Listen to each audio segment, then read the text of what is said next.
Good morning, everyone, and thank you for attending this presentation of DESTINI Estimator. Today we have Brent Pilgrim here with us. He gave us an update in April on the Beck Group's implementation of Estimator. We also have a user panel with us today as well. Brent has been with the Beck Group since 2001, but is currently the DESTINI Applications Director for Beck. And with that, Brent, I'll go ahead and let you take it away. All right. Good morning, everyone. Thanks, Holly. So I'm joined today with four of my colleagues who have been part of this implementation. We've got John Reich from Dallas, Jimmy Bates from Dallas, Jeff Harrington from our Denver office, and Eric Polinsky from our Atlanta office. And I'm going to bring them on the audio here shortly after I just do a quick overview of where we've been, just to have them address some questions about how the implementation has gone from their perspective and give you guys some feedback on what's worked well for us and what hasn't worked well, what you could do differently if you were to go through a similar implementation process, and then just give us some other feedback on how things are going. So as Holly said, I presented back to you guys in, I think it was April or March of the spring this past year, and we were about 3 months in at that point, just giving an update on the strategy we chose to take for the implementation here at Beck, and where we were at that point. And now here we are in October, and we wanted to give you an update on where we are now. So I'm not going to spend a whole lot of time on the who we are part. You can go back and review that webinar from April if you're interested in getting a little bit more detail. But we are a design, build, and integrated firm headquartered in Dallas. We've got offices in Austin, Atlanta, Denver, Fort Worth, and Tampa. We also have a Mexico City office as well. So this implementation focused on all the stateside offices, and we are exploring options for our Mexico City office in 2018.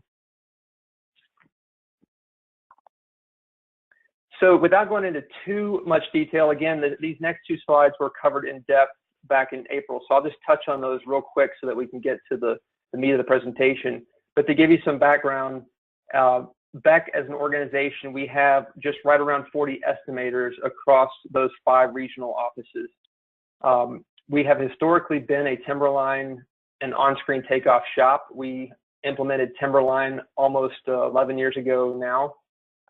And as many of you probably already know, if you've invested in Timberline or MC Squared or something like that, you know that you can quickly invest a lot of money in that in terms of the software and in terms of your database content, as we have over the last 10 years.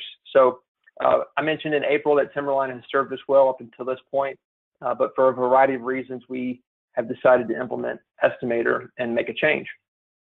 We have about 275 assemblies in our Timberline database that we are converting over into Estimator format. We elected to make the change to Estimator in 2015. We didn't really get started in full force until January of 2017. 2016 was kind of like a preparation year, if you want to call it that, and getting ready for implementation in January. I mentioned in April there were a lot of reasons for why we changed, so I'm not even going to go through these bullet points. It's on that webinar, and you can skim through them right now. The fact of the matter is now is the right time to make this change to Estimator from a software perspective, from a workflow perspective, and mostly from a preparing for the future perspective and getting our organization ready to embrace 3D quantity takeoff, model-based takeoff, and just the changing face of pre-construction and estimating in our industry. So the next slide is a little overview of the breakdown of our implementation, kind of how we approach the implementation and deployment process with Estimator. We broke it down into the training aspect, the database development aspect. We have deliverables and report development, and then just the ongoing support and whatever else fell into the other category. So what I'm going to do now is present several slides that show you what our training plan, what we thought our training plan was when we started the implementation and how it has actually unfolded. So you can kind of see a difference, where differences fell out along the way, and maybe where the plan didn't go according to plan. You know, the best laid plans can change. So our training plan was to go around to each of the regional offices over about a 5-month period and phase in the training or phase in the the onboarding of Estimator for our software application for estimating. We were intending to just go over core, or what we considered a base set of functionality to get our estimators up and running. The goal was to get them, for any new project that came in the door, get them moved off of Timberline and into Estimator as soon as possible. We did customize the curriculum. We focused on creating a curriculum that would blend, just the button pushing aspects of it with what are our actual workflows, and then use follow-on sessions for covering advanced functionality.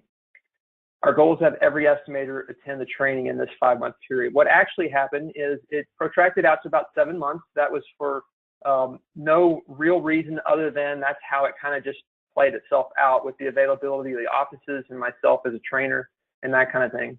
So we wrapped up in August with the pre-construction teams.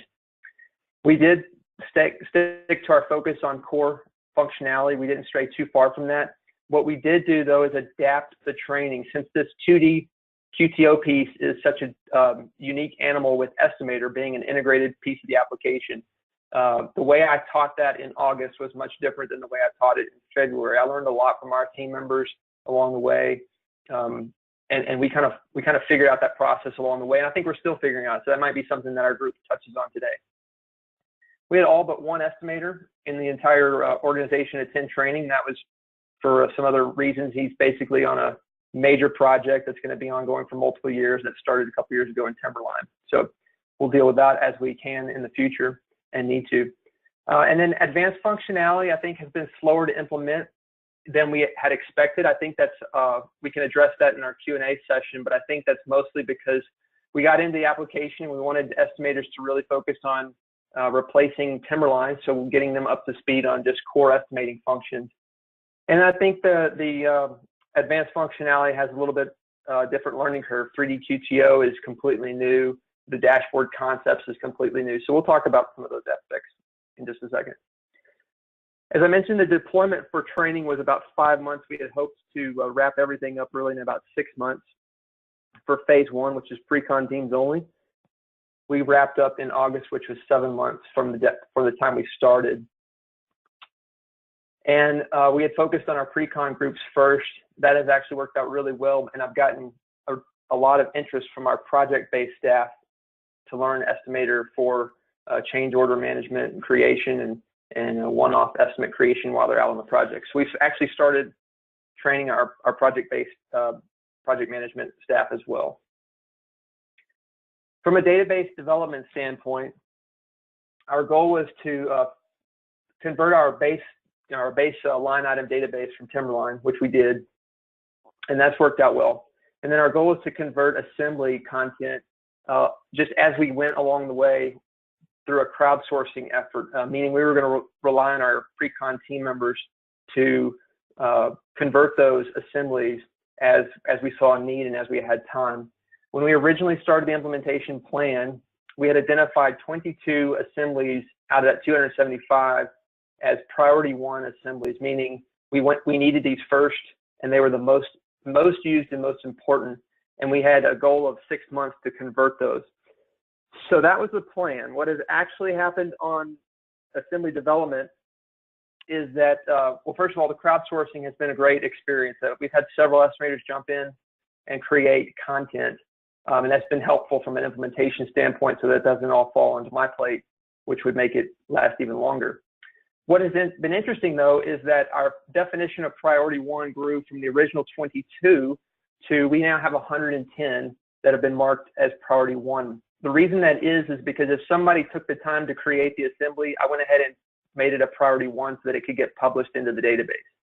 So really the core 22 priority 1 assemblies is in some degree created, and some others haven't been started. We have 63 assemblies that have been moved to draft status and have been published in the database to begin being used by the estimators. We have 8 in what we call provisional status, which means they've been QA/QC'd to an adequate degree that we feel confident our estimators can be using those, begin using those. Unfortunately, the core concrete assemblies, which were the part of the original 22, have lagged behind, and that's mostly due to the fact that those are the most complicated, challenging assemblies. they require many hours of effort to convert and flip over. So we're going to continue hacking away at those, and our revised goal is by the end of the year. When we originally set up everything, we thought we would have a corporate master database copied down to the local user machine for production, and that is actually what we have deployed. That's actually worked out really well so far. From a deliverables and reports standpoint, so our plan was to put our heads together and decide what were the most commonly used reports, create those custom reports, and roll those out. What we've actually done is use just what's come out of Estimator as a standard report, and we're just now getting into customizing reports. I'm working with different folks in our group to identify what custom reports we might want to look into, get those created. So again, that's probably an end of the year goal. One of the main goals, though, originally was to create a custom bid tab solution. We had one for Timberline, and we felt like we needed one for Estimator. That actually did get implemented. That was created in-house by one of our estimators and is being managed by one of our estimators. So that's been really good. That's been a success. And then our plan was to use dashboards, rely heavily on dashboards. One of my goals, I think if you'll remember back in April, was that I was excited about our estimators who are normally naturally comfortable in Excel, really picking that up and running with that. We've had a couple of dashboards created, but we're not anywhere where I'd hoped we would be with the dashboard aspect of it. And again, I think that just falls back to, we're just trying to get our feet underneath us and you know, take care of our day jobs with the core estimating application. But I'm still confident that this is going to come along and prove to be really valuable in the coming years. So I'm still holding out on that one. From a communication standpoint, we plan for communication to occur via training, via weekly user group meetings, and monthly leadership updates. What we've actually done this year is we have done the training. That's worked well. We've done our weekly user group meetings. We have a weekly user group meeting on Friday mornings, and we have the monthly leadership updates. I also published a quarterly leadership update, which just kind of summarizes the projects we've been using Estimator and Profiler on and communicating that out to our team as well as leadership to let them know that the product's being used and where it's being used.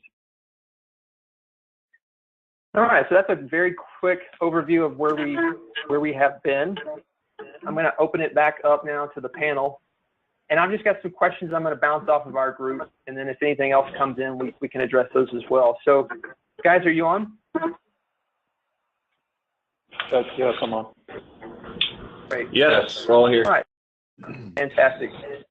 All right, I'm going to start with, I'm going to use this screen as my panel, and I'm going to go from left to right. I just want to ask everybody, John, Jimmy, Jeff, and Eric, you guys tell me, are you former Timberline or MC² users, and for how many years did you use that product?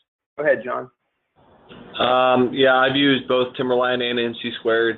I used MC² at my previous job for about 5 years, and then I used Timberline here at Beck for the past 5 years while I've been using Estimator Profiler as well. Good. Okay, Jimmy? I've worked with MC² for about 28 years, starting from the implementation with another construction firm and worked with it till 2013. Basically, MC² is sort of disbanded, if you will, or they don't have support for their program anymore as much. And then Timberline, I am familiar with Timberline through some other joint ventures and being familiar with it and having worked with it a little bit with Beck, but primarily my experience has been with MC². Great. Jeff? Yeah, I've used Timberline for about 3 years. The 3 years I've been with Beck, no experience with MC². Okay. And Eric? At my previous employer, I used both Timberline early on, then we switched to MC². I used MC² for probably 6 or 7 years, and then when I came to Beck, started working in Timberline again. Great, thank you. Yeah, I wanted to share that with everybody because we've got a mixed bag in terms of users and what applications they're comfortable with, but mainly I wanted to note that we're not all coming from like nothing, not from an Excel background or just using Excel. We all have practical application experience in these other platforms. So that's important when making the change because we know those applications really well. All right, as a member of the Precon team, I want to hear your guys' opinion on just expectations. Back in January, or maybe even going back to 2016, what was your expectation prior to even starting the implementation? And then reflecting on that, maybe comment on what you felt like the length of the implementation was going to be, or about the training, or maybe the level of difficulty of the product or the effectiveness of the product. Maybe you guys can speak to that at a high level fairly quickly. Go ahead, John. Essentially, the Destiny Suite has been one of my kind of goals, or kind of one of the reasons I've been here since I've been started at Beck 5 years ago. It's always been to develop Profiler and now Estimator. So my expectations are always, let's get it going as fast as we can. I think I was a little bit surprised. I guess not, I shouldn't be totally surprised, but at the enthusiasm, but I'm also a little bit surprised at the length of time it is taking us. It is a lot more of a tedious process than I was expecting. And I think we're doing good work implementing it, but it is taking a little bit longer than I was hoping for. Yeah. All right. Jimmy? You know, primarily for me, what I've experienced in the implementation, and Brent's been very helpful working with me on this, is what the program brings to the table is it brings a takeoff software as well as a cost estimating software together and not having two separate programs. So there was a little hesitancy on my part just trying to see how that would work together in terms of function of going from takeoff to an actual estimate. And I've seen great strides made there. And the hesitation has gone away with Estimator. And I think the Beck Tech Group is continuing to make updates and very open to trying to answer any and all questions that they're receiving and responding back to them very well. So I think the program, the expectations were hesitation at first, but I think going forward it's been very, very good. Yeah, it's probably also worth noting that John and Jimmy were part of the first training in Dallas that happened in February. So they've had the longest time with the program. Jeff probably has had the shortest amount of time. We trained at Denver in August, and then Eric was back in July. So you kind of get a perspective too of how much time these guys have had with the application. Jeff, what about your expectation going into this implementation? What did you think in terms of how long it would take and maybe level of difficulty of the product? Yeah, so when they sent out the initial plan of 5 months, I was eager and excited, and then when it kind of took a little longer, we had some projects lined up that we thought the implementation would hit perfect on, and it slid out just a little bit. Wasn't a big issue, and we had again other projects that came up that we felt would be a good fit and a good test for Estimator. And the length, we were able to participate in the weekly meetings, so we were getting feedback from the offices who were getting the implementation prior to us. So we were kind of getting some of those lessons learned in training and in the implementation. So by the time it came around to our office, and our office being one of the last, we kind of had a lot of those little hiccups or kinks worked out by the time it came to Denver. So once we did receive the implementation, it's been smooth. We haven't had any issues or bugs that had popped up. I think we had earlier this year had planned on working on projects in both Timberline and Estimator, just because we were a little hesitant to hop into using Estimator, but we haven't had the need to do that. The implementation was great. The Estimator software has worked great, and we're on board with the implementation and estimator. Good, thanks. Eric? My expectation on the implementation was probably, my first impression I probably got from Profiler.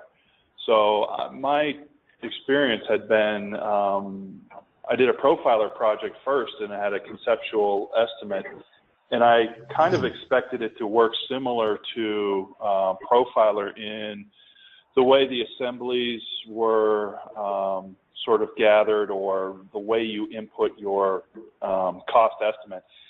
And I was actually pleasantly surprised that it was more of a robust cost estimating software that kind of deviated from Profiler in that respect. And that gave the effectiveness of that product went up greatly in my eyes, from the standpoint of having worked in the Profiler doing a conceptual estimate to having, it was more robust, and it had it was easier to use, and it was more user friendly, and it kind of assuaded the fear of changing over from a known estimating software to one that I was able to pick up much more easily.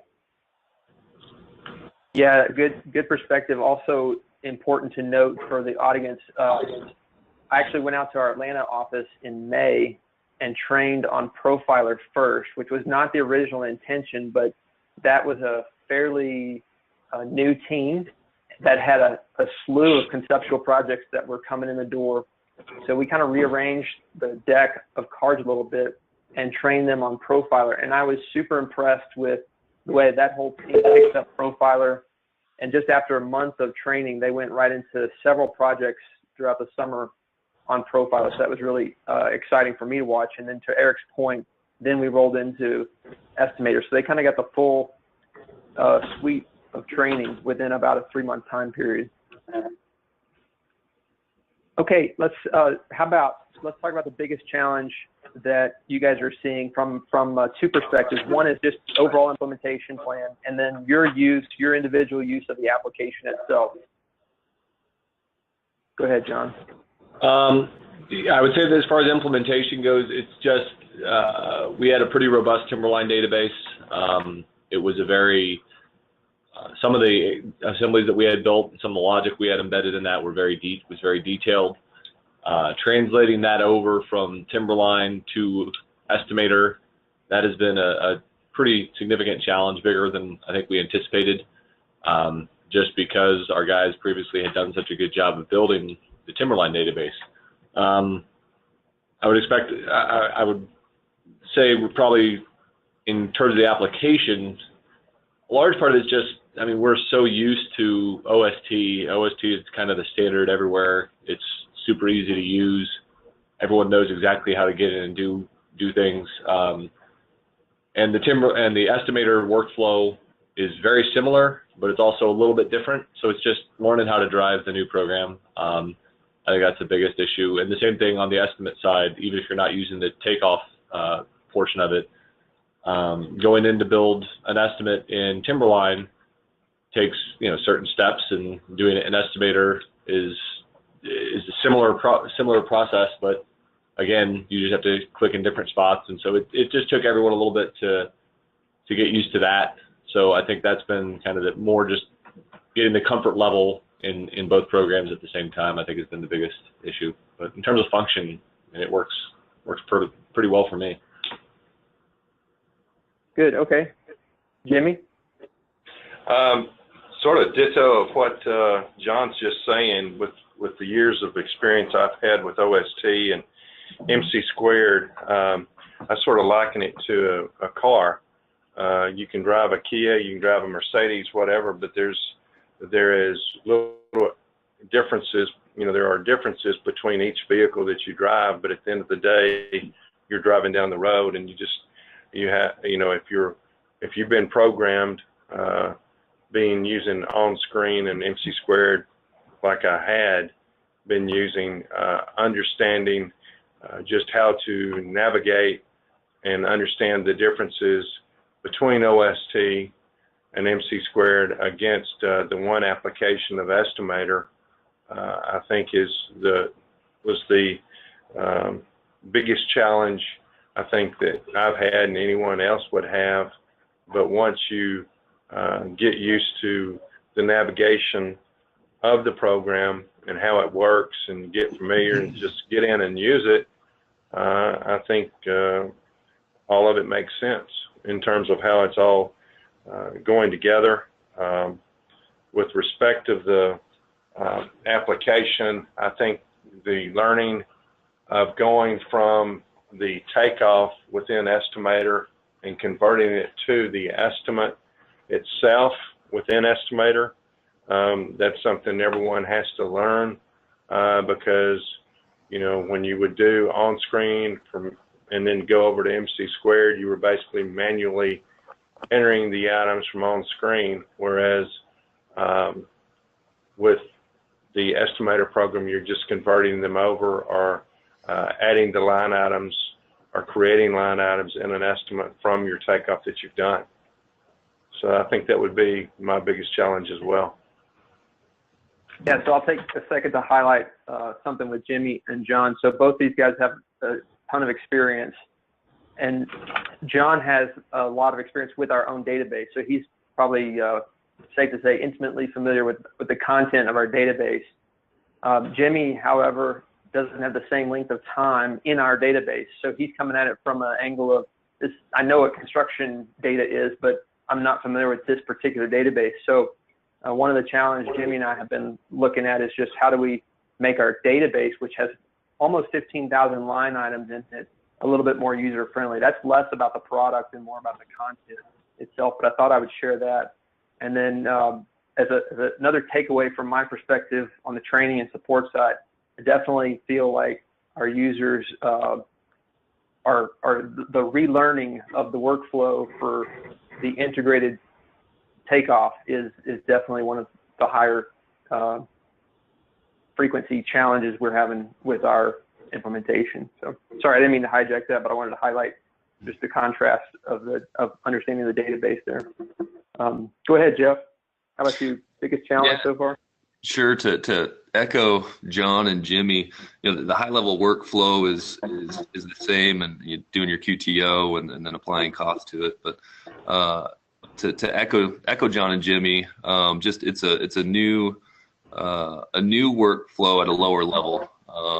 You know, you're combining the two softwares into one, and just understanding how you know how you link your QTO with cost properties and how to track it and ensure that you're linking things correctly between your QTO and your estimate. It's just a new process, and the more we use it, the more familiar we become with it, and we're quickly learning kind of our best practices for our office and how each of our estimators you know tackle the QTO and do the linking with costs. You know, aside from that, I think everything else has gone fairly smoothly. Yeah, we're definitely defining new workflows or new best practices is what I was trying to say. Eric, about yourself. Biggest challenge here was that, as you mentioned, we had a bunch of projects come in the door. We wanted to implement them into Estimator, and sort of getting over the fear of starting a new estimating tool or software within a time constraint of having to produce the estimates and GMPs within that, you know, the given period. Getting over that hurdle of, okay, we're gonna do this was probably one of the biggest things. And then, you know, to echo what John and Jimmy and Jeff said, was knowing those assemblies and how they fit your market is probably one of the biggest challenges, in that what fits, you know, if the assembly was, if you pull down that assembly, is it the right value for the market you're in and what condition you're actually working in, if it's a renovation or new work or something along those lines. So having sort of your finger on the pulse of those assemblies, as well as just taking that plunge has probably been the two biggest challenges. Mm-hmm. Good. All right. Okay, we're running out of time, so let me just jump to one final question. I'd like to hear if there are any particular successes that you as individual users are seeing with the application itself. I'd like to highlight those, and we'll end on that. So go ahead, John. I would say the biggest, one of the reasons that we wanted to roll into Estimator as a whole was continuity of the estimate, and basically keeping, instead of having static points of an estimate was done at SD, an estimate was done at DD, make it a little more fluid and kind of a live estimate more.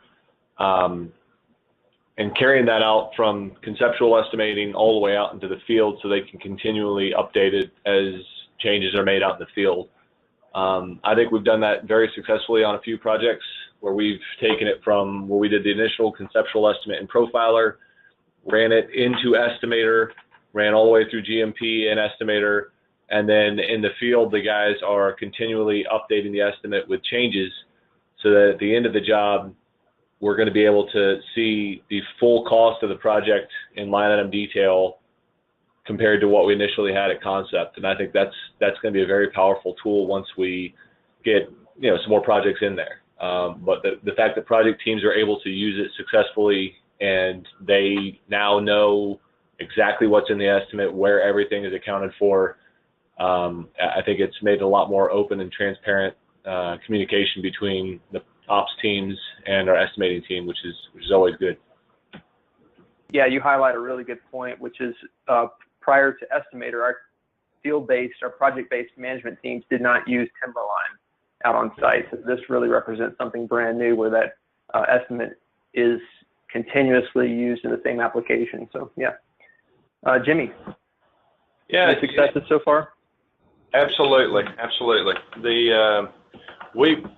What John's touching on there is,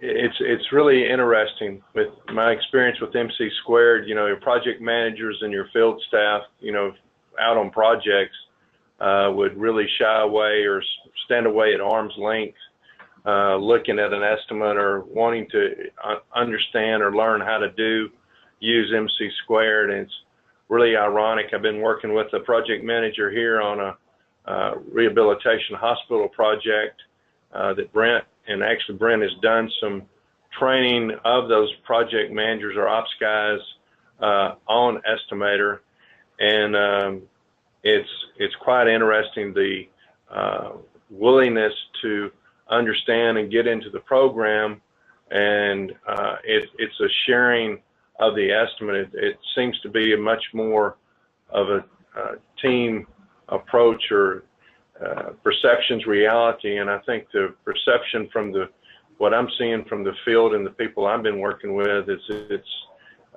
much more friendlier to them and able to use. And it's a lot of fun when you have a project manager who says, look, I need to take the estimate, I need to take it and look at it myself, and we get into the program. That was a wow moment for me with this program, because I've never had a project manager say, I want to get into the estimate and look and see and really understand what you've done. And another part of the success there is just the functionality of being able to sort the estimate through unit formats, levels that we have, with flexibility with owners. When they want to see something, you can easily sort it out and show it very quickly on the screen to the owners and to the architects and design team. Cool. Yeah, that's great, Jimmy. Thanks for sharing those points. How about you, Jeff? Yeah, just following up on Jimmy there, I used the tool, or used Estimator yesterday with an architect and an owner on a project that's a TI finish out of 2 levels of an office space, and being able to filter the estimate and then show costs associated with certain finishes and where those finishes are located. And this was a conceptual estimate, so I was working off of a furniture test fit, and this renovation was going to require some structural modifications. and things of that nature, but to quickly be able to filter through estimates, show them on the drawing, you know, where certain finishes were, or where structural modifications were going to need to be made, and what the costs of those items were, and just being able to do that on the fly, sharing my screen with them, was extremely beneficial, and it impressed ownership, impressed the architect at kind of how quickly we could decipher information and help facilitate some decisions that needed to be made. So it's really a visual aid side, or visual aid tool has become a visual aid tool for me, and I'll continue to do so, and kind of refine how I filter and show that information. Awesome. Hadn't heard that yet. That's great.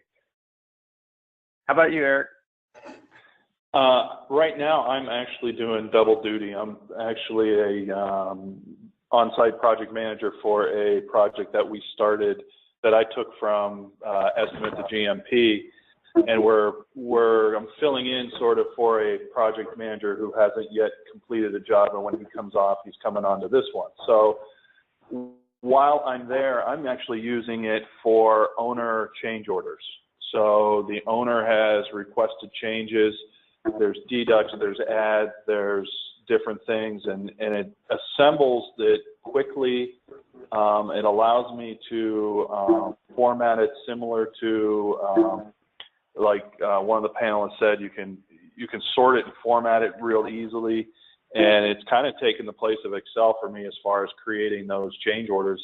And then it lives as somebody else mentioned, you easily can update it if the change is not incorporated, or they make changes to it sometimes, as they do, and say, well, that's too expensive, let's alter that and change a quantity or change something. You don't have to start over or go back to a sub. You can pretty much do it on the fly and have an answer quickly. So I've actually been using it on owner changes for the past month or so. Very cool. Awesome. Well, Holly, I'll turn it back over to you. Thank you, guys. I appreciate your feedback and participation along the way. So that's awesome. Thank you, Brent. We have a few questions. I do want to respect everyone's time, so I'm probably just going to ask one or two, and then I will follow up through email after the presentation. So, Brent, I know you talked to not starting Estimator mid-project, and we have a specific question around that. Did you upload any project estimates from Timberline that were in the midstream of the pre-construction process, or did you just completely wait till the beginning? Yeah, you know, by and large, we haven't had to do much of that. I did have a user in our Austin office who is converting just an old Excel estimate that on a project that got revived after about a year of being shelved. So we were prepared to do that. I was prepared to do that a lot, but we just haven't had to do that. The one project I mentioned is a huge arena project, and would be not impossible, but very challenging, time consuming. Would probably throw that team a larger curveball than could be handled at this point. So that's the one reason why that one project hasn't been converted. But I haven't seen that near as much as I had expected to. So I think just timing was on our side in terms of when projects started. Okay. And then the last one, I know a lot of the panelists mentioned, you know, being so comfortable with OST and getting used to Estimator and that functionality with the takeoff. Just a specific question around the reviews of OST versus the 2D takeoff functionality in Estimator. Have you heard some feedback or can talk to that? From me specifically? Yeah, you or the panelists, I guess. Well, I'll say going around the country and meeting with all of our pre-con team members, the functionality in 2D changed dramatically this year from when we first started in February to where it is today. So my team members in February that took the training were, I think it would be safe to say, we're kind of neutral, just like, it'll get the job done, but it's not up to par with on-screen takeoff. I think by the time we got to the end of the year in August, in the last training, we had gone through Estimator 2.0 and Estimator 3.0, added a lot of additional functionality that made it very functional, and I think it'd be safe to say that most of our pre-con team members would say that the functionality is fine where it's at. We still continue to, we know it's going to continue to grow and change, but and getting a lot of positive feedback now where we are today versus where we were in February. Sounds great. Well, thank you, Brent, and thank you so much for the panelists on the line as well. I will be sending out this recording hopefully later today or tomorrow, and I'd like to invite you all to our next webinar on November 29th with Brian Marks of the Cordy Company. Thanks, Brent, and thank you to everyone who attended.